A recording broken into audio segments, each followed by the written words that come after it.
I would like to thank the entire Cyberport team, Johnny, for putting all this together. I'm honored to be here. As a disclaimer, I'm aware this is a controversial title.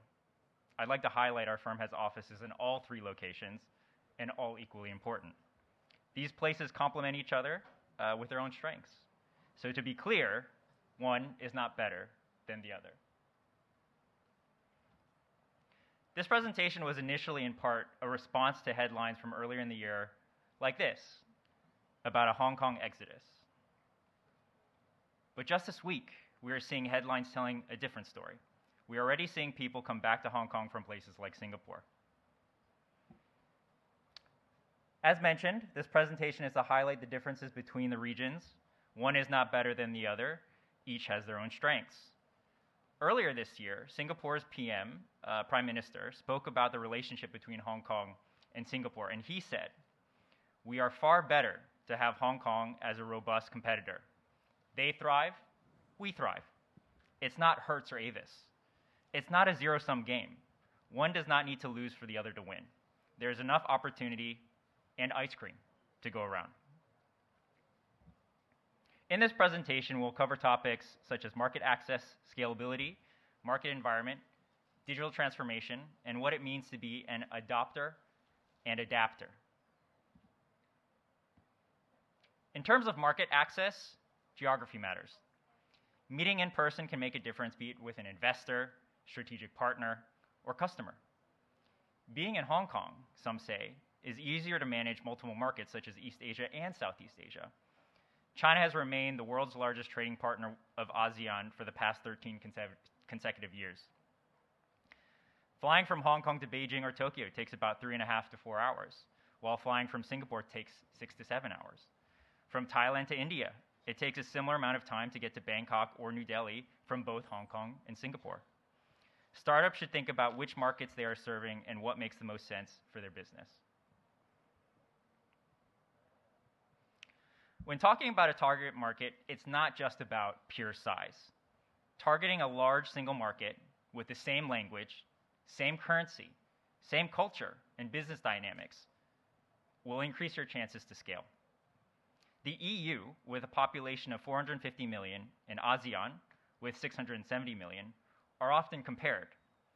Both regions have an amazing diversity of language and cultures, but that also presents additional challenges for a startup when compared to a large single market like China, with 1.4 billion people. EU has a parliament, a court, a single currency, and a foreign service, all of which ASEAN does not have. For these reasons, ASEAN may be difficult for a startup to address as a single market, so just keep that in mind in terms of target markets and scalability. In terms of ultimate scale, there are more global Fortune 500 companies in China than anywhere else in the world. If you are a B2B startup with an aim to service the largest conglomerates in the world, there is no question which markets to provide the most opportunity, which is China and the US. Back in 2000, China had only 10 companies within this ranking, and now it's multiplied by 13.5 times. Back in 2000, the US had 179 companies and has lost around 25% over the same period. Being a startup, you will benefit from favorable market conditions. In China, SMEs contribute over 60% of GDP, 50% of tax income, 79% of job creation, and 68% of exports. In 2020, there were 2.5 million new companies created in China within 1 year. This translates to 22,000 companies per day. There are more SMEs in China than ASEAN, the EU, and the US combined. SMEs are largely underserved in B2B services: financing, advisory, cross-border access, ESG data, hiring critical talent, and affordable digital transformation. This year, McKinsey reported that over 50% of SMEs in Singapore felt digital transformation was too costly.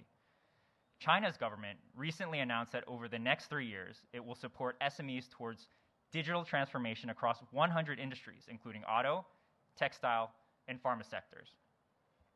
If you're a startup interested in helping underserved SMEs digitize, or provide other easy-to-use and fairly priced SME business solutions, there's a massive opportunity available in the region.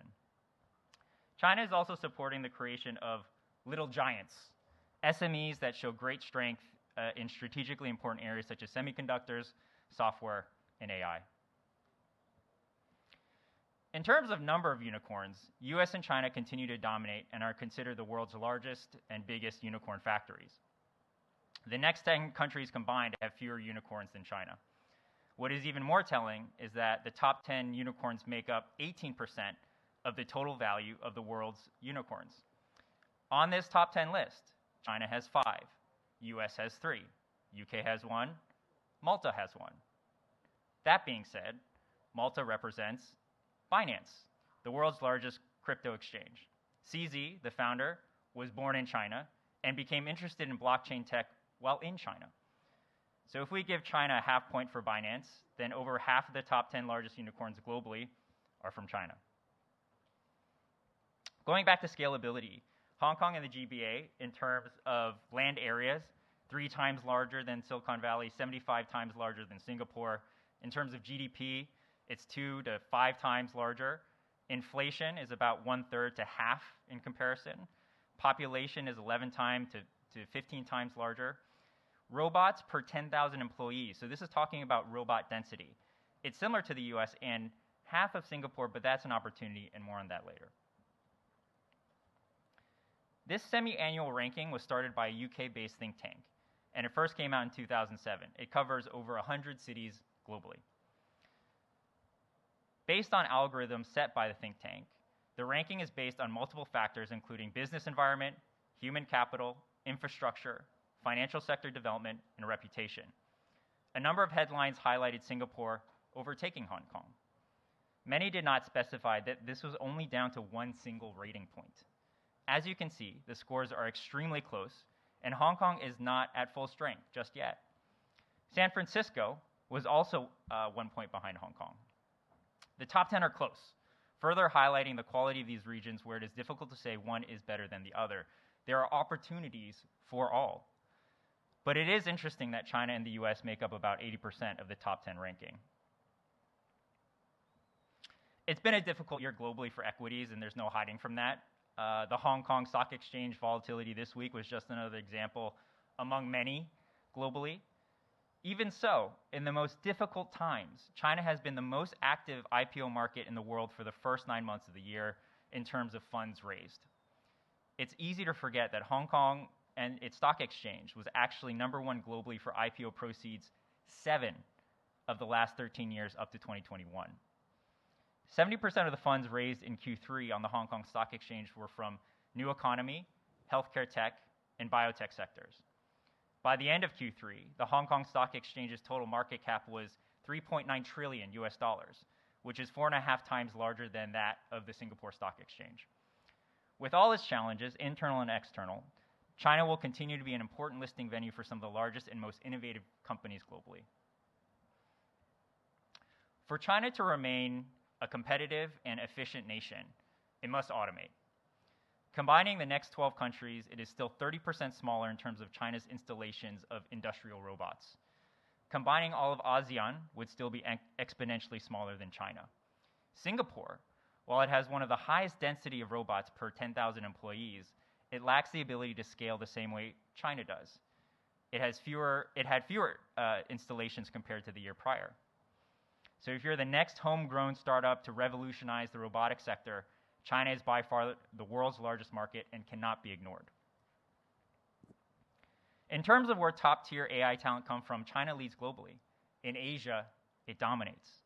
The raw talent that China has in this field is invaluable, and we will continue to see global leading players founded in the region from schools like CUHK, HKUST, Tsinghua, and Peking University, or from institutions like Cyberport and the Hong Kong Science Park, just to name a few.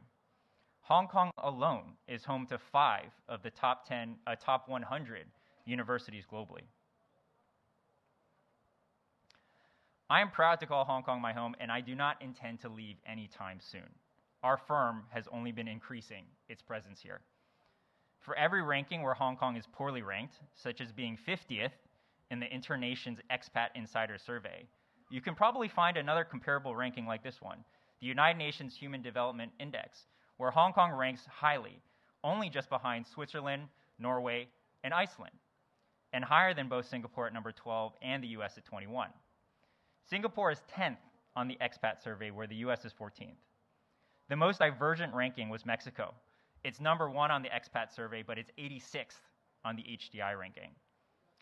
HDI is criticized as it implies that a person's life expectancy has an economic value. Hong Kong is number 1 globally for life expectancy. The expat ranking is a survey of 12,000 expats, but the majority of respondents are from Western countries. Internations is headquartered in Germany. No ranking is perfect, but they still hold meaningful value. For example, if you are doing an online search, the number 1 ranked organic search result is 10 times more likely to be clicked versus the one in the number 10 spot. Rankings often never tell a full story. I've seen headlines that say Hong Kong's best days are behind it. I feel the best days are still ahead. A final thought on one of our advantages in today's unpredictable and rapidly changing world. China is both an adopter and an adapter of innovation and adapter to rapid change. The Harvard Business Review published a great report last year on what they called the Lived Change Index. They used lifetime per capita GDP over 30 years to track how much economic change a population has experienced. Through the data, looking at the top 40 countries, they highlighted that over the past 3 decades, China has changed more quickly than any other place on Earth.